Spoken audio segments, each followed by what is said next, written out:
Olá, eu sou a Mônica, você está no meu canal literário. O próximo livro é o melhor. Desde já eu peço, se você não é inscrito, clique no botãozinho para se inscrever, ative também as notificações, assim, todas as vezes que eu lançar um vídeo novo, você saberá. Curta esse vídeo, comente também, deixa um recadinho aqui para mim, se você gosta tanto assim desse conteúdo e quiser me ajudar no engajamento. Compartilhe no zap com uma pessoa amiga, aquela pessoa que você sabe que gosta de livro, de literatura e de programas culturais. Através dessa tua ajuda, através desse teu engajamento, meu canal irá crescer. Se você não me segue no Insta, segue lá, @mmonicaCcarneiro, assim mesmo, com 2 M's, com 2 C's. Entre outras coisas de minha rotina, eu falo sobre livros. Vou deixar na descrição do vídeo meu Scooby, caso você queira me seguir nessa rede literária. Deixarei minha wishlist com os livros desejados, bem como outros mimos. Caso você queira me enviar um livro de mimo ou qualquer outro item da lista, deixa a recomendação finalmente. Caso você for adquirir algum livro ou qualquer outro item pela Amazon, compre com o link de algum canal associado, assim você estará ajudando algum produtor de conteúdo digital. Hoje vamos de Vida e Opinião com esse livro maravilhoso, Irmãs da Revolução. É um livro de ficção especulativa voltado para o feminismo, e o texto que eu li essa semana foi um pouquinho mais longo, mas nada muito complexo, e eu gostei muito. Ele foi escrito pela autora Nalo Copinson, eu acho que se pronuncia assim, não tenho certeza. Quem souber o nome correto, a pronúncia correta, pode me corrigir nos comentários. Ela é uma autora jamaicana, que inicialmente ela viveu no Canadá e depois ela migrou para os Estados Unidos da América. E ela escreve nesse mote. Essa história foi publicada mais ou menos no ano 2000, cerca de mais de 20 anos atrás, né? E tem por título O Truque da Garrafa de Vidro. Eu não vou me ater muito ao título, mas ele é significativo para a história, tá bom? Conta a história de Beatrice. Ela é uma jovem que aparece dentro de casa, e lá tem uma atmosfera toda simbólica em relação ao clima do ambiente e da estação do ano e do que ela vive, de onde ela vive, de sua região. E ela está numa casa, e lá ela tem a casa onde ela mora, e lá ela tem parentes próximos, pessoas amigas. Ela também tem uma secretária do lar. E ali ela fica cogitando sobre uma certa notícia que ela tem que dar a Samuel, né, o seu companheiro. E o pessoal fica inquirindo ela e querendo dizer, olha, já acho que já é bom você falar disso aí, né? Que o Samuel não sabe, mas a Beatriz está grávida. E a gravidez dela, para mim, já é uma gravidez muito avançada, de 4 meses. 4 meses, eu acho que é uma data bem simbólica, porque a partir dos 3 meses, salvo engano, é aquele período que a mulher passa passa aquele risco maior de um aborto espontâneo, né? E a partir dos 4, realmente, a gravidez fica mais sólida.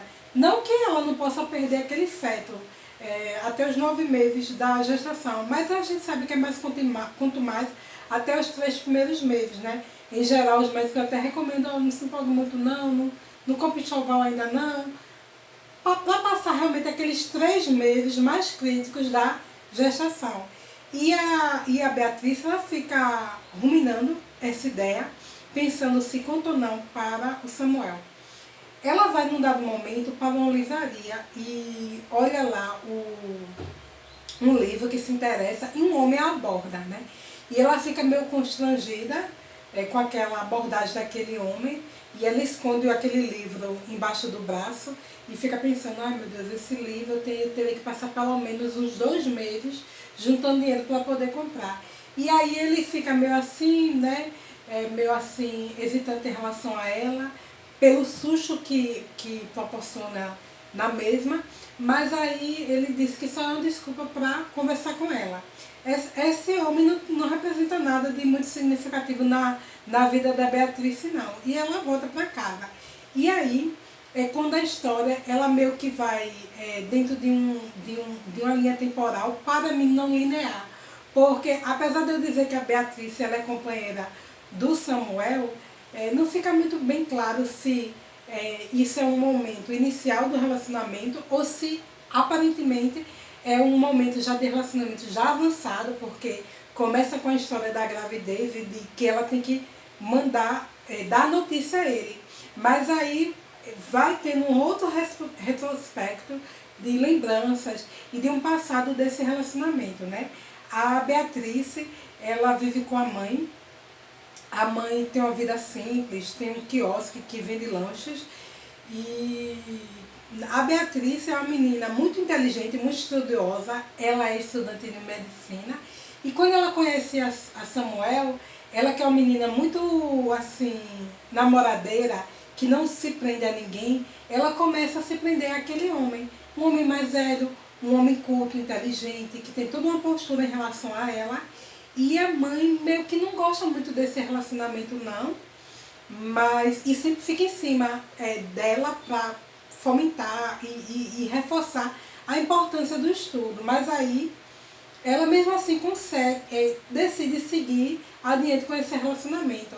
E ela gosta porque, vez por outra, Samuel pega o carro e leva ela para o interior, vai viajar, a diverte, e ela gosta muito. E é como se ele quebrasse um pouco a redoma, né? Uma redoma de vidro que ela tinha imposto em relação aos homens. Porque, como eu disse inicialmente, ela era muito namoradeira, então ela não se prendia a ninguém. Ela ficava com um, acabava, tentava com outro, meio que procurando se divertir, mas sem se importar muito se tivesse ou não ferindo corações, ou se aquilo ali ia ter um grande progresso. E aí ela começa a pensar, né, no Samuel, aquele homem que a encanta profundamente, aí ele já cogita a possibilidade de um casamento. Ela volta a pensar sobre a sua infância difícil, o pai que era muito duro, muito severo, mas que ela veio com toda uma aura de encantamento, e o pai tinha verdadeiros embates com a mãe dentro de casa, e ela sempre, quando pensa no pai, ela pensa que a mãe foi pouco compreensiva em relação ao pai.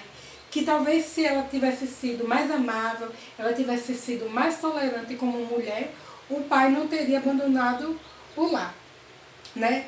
A mãe continua frisando a importância do estudo, mas Samuel não liga muito para essa coisa de estar se relacionando com a mulher que faz medicina, não. Muito pelo contrário, né? Ele, como homem, como uma figura de provedor, ele pensa que o grande papel da vida dela não é ser estudante, se formar e ter uma carreira, mas é ser esposa dele. E como ele tem uma condição muito boa, inclusive até ela consegue ter uma secretária do lado dentro de casa para que a Beatriz comande sobre as responsabilidades e os afazeres domésticos, ele não se importa muito com isso, não.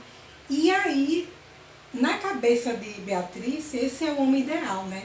É o homem ideal porque ele consegue prover, ele apaparica, e ela vê nele toda uma aura de gentileza, não só para cuidar dela como mulher, mas da própria mãe, que paulatinamente está vivenciando aquele processo natural da vida de envelhecimento, né? E aí, de repente, ele a pede em casamento. E aí esse casamento, ele vai realmente se evidenciar. A Beatriz, ela fica muito encantada com essa possibilidade de viver a núpcia com esse homem que é provedor, que é mais velho, que aparentemente cuida dela, né, que tem toda uma proteção em relação a ela. Então, para ela tá tudo ok. Eu vou ler um trechinho que eu acho que é bem simbólico nessa narrativa, para a gente pensar sobre o título, sobre a Beatriz e a relação que ela estabelece com esse homem, né? É um trecho curtinho, mas eu gosto às vezes de trazer, porque eu acho que quando a gente lê alguns trechos, fica mais assim evidente a ideia que a gente quer trazer e que a própria autora quer reforçar dentro da narrativa. E diz assim: Beatriz tinha sido a única da sua sala, paciente bastante, para fazer o truque dar certo.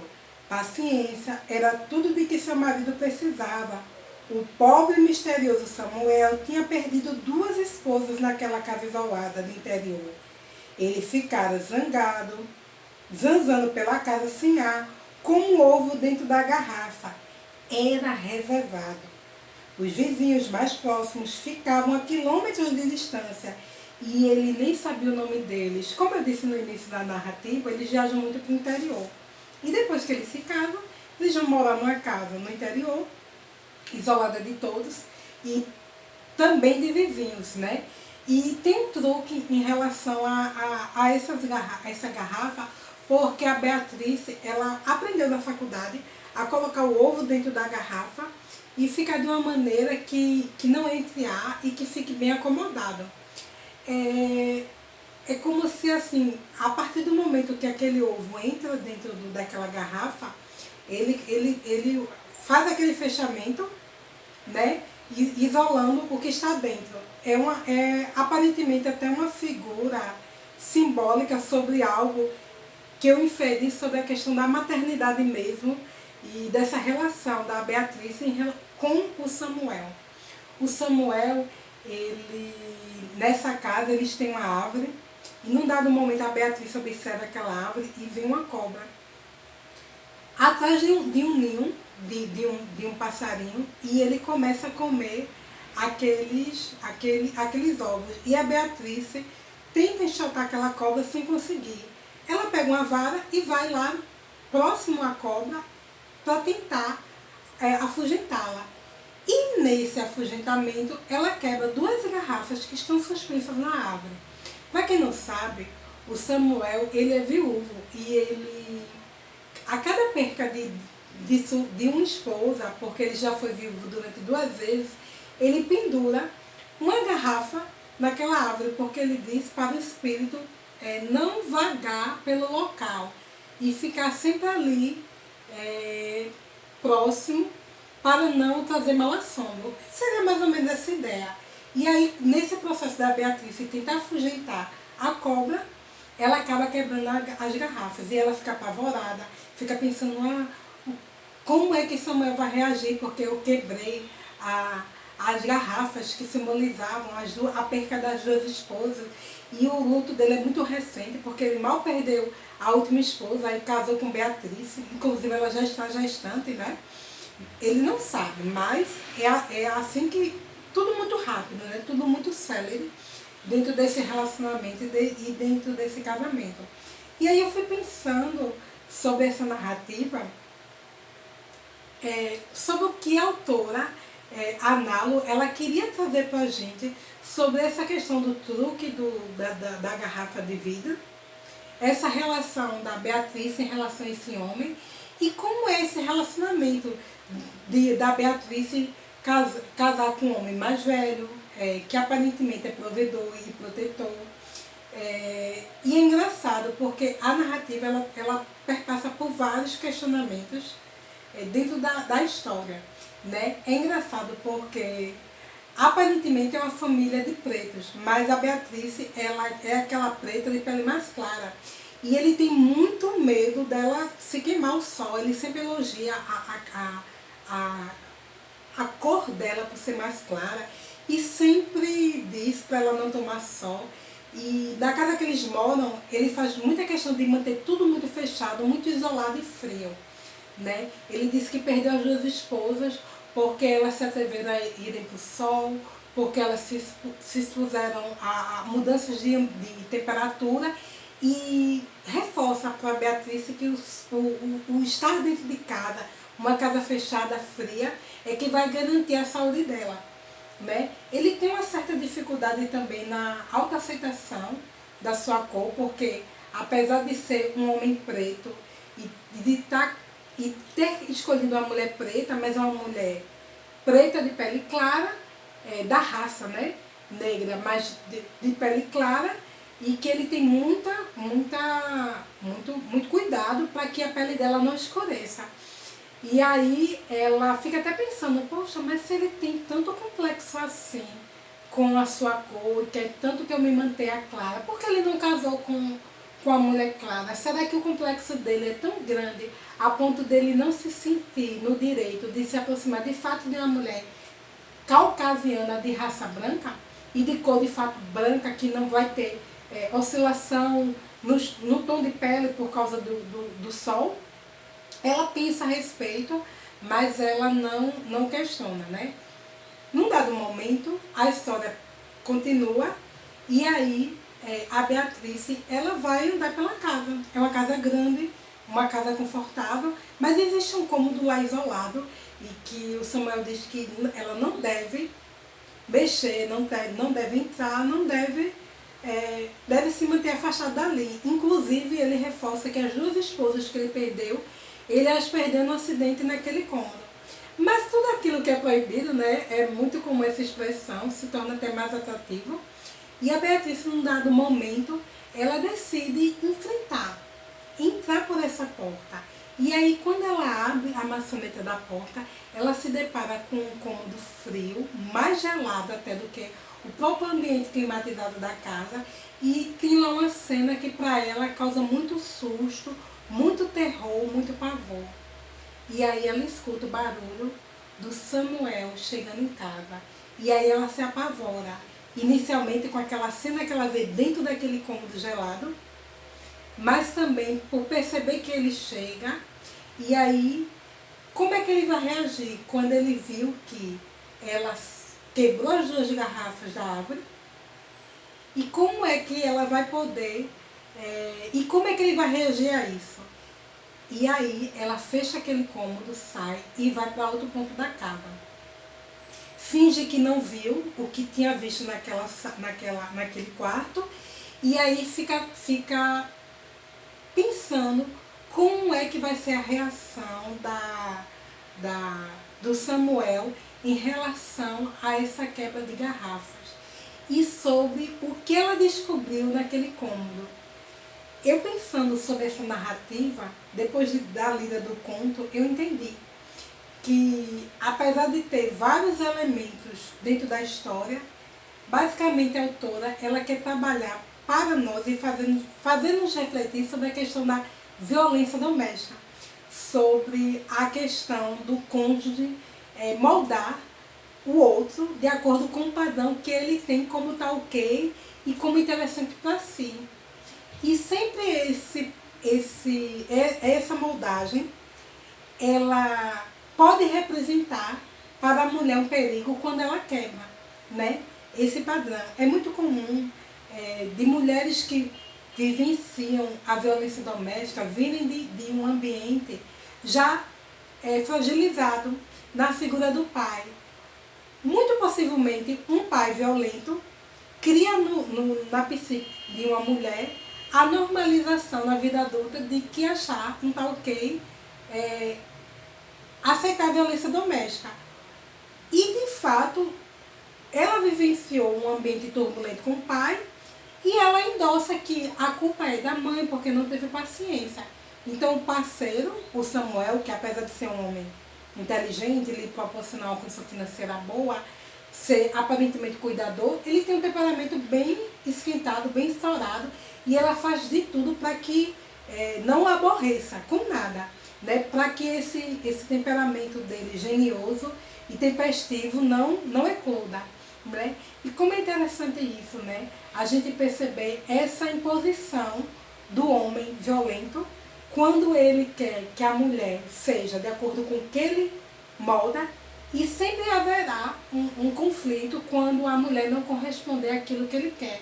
Ela se anulou totalmente, né? Porque ela se formou como médica, mas não trabalhou.